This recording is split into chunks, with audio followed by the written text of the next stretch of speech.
নমস্কার বন্ধুরা, কেমন আছেন? আশা করছি ভালোই আছেন। প্রাপ্তি ব্লগে আপনাদের সকলকে স্বাগত। আজ আমি বানাবো বেগুন ভাজা। বেগুন ভাজা অনেকেই তো অনেকভাবে খেয়ে দেখেছেন।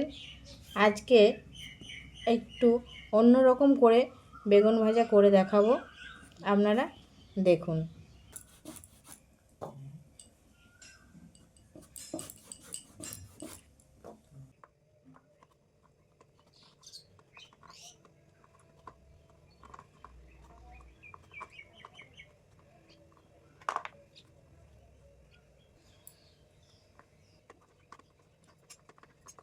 বেগুনগুলোর ভেতরের অংশ আমি বার করে নিচ্ছি, একদম রিং রিং করে নেব। এখন ভেতরে যে অংশটা বার করলাম সেই অংশটাকে কুচি কুচি করে কেটে নেব। আর লঙ্কা আমি এরকম কুচি কুচি করে কেটে নিচ্ছি। এবারে একটি পাত্রে তুলে নেব সবগুলো উপকরণ, আর দুটি ডিম ভেঙে দিয়ে দেবো এর মধ্যে। এখন দিয়ে দিচ্ছি লবণ আর হলুদ গুঁড়ো। এবার ভালোভাবে মিক্স করে নেব সমস্ত উপকরণগুলিকে। বেগুনের রিংগুলোকে আমি নুন হলুদ মাখিয়ে নিচ্ছি। এবার একটি প্যান বসিয়ে নিয়ে তেল দিয়ে ভালো করে তেলটা গরম করে বেগুনের রিংগুলোকে দিয়ে দিচ্ছি।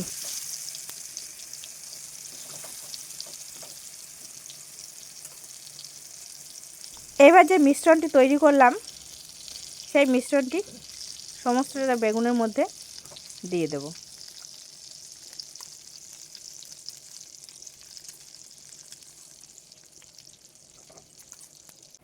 দেওয়া হয়ে গেছে। এবার আমি একদিক উল্টে নিচ্ছি। মিডিয়াম আঁচে আমার বেগুনটা ভাজতে হবে।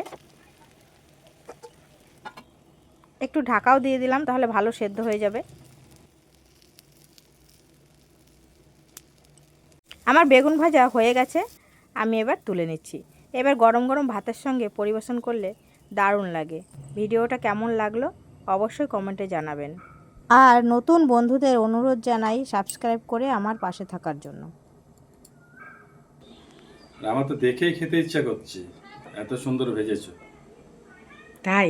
হ্যাঁ, ঠিক আছে, তাহলে বসে পড়ো। এদিকে গরম গরম ভাত হয়ে গেছে, গরম ভাতের সঙ্গে পরিবেশন করে দিই। একটু গরম পরে খাচ্ছি।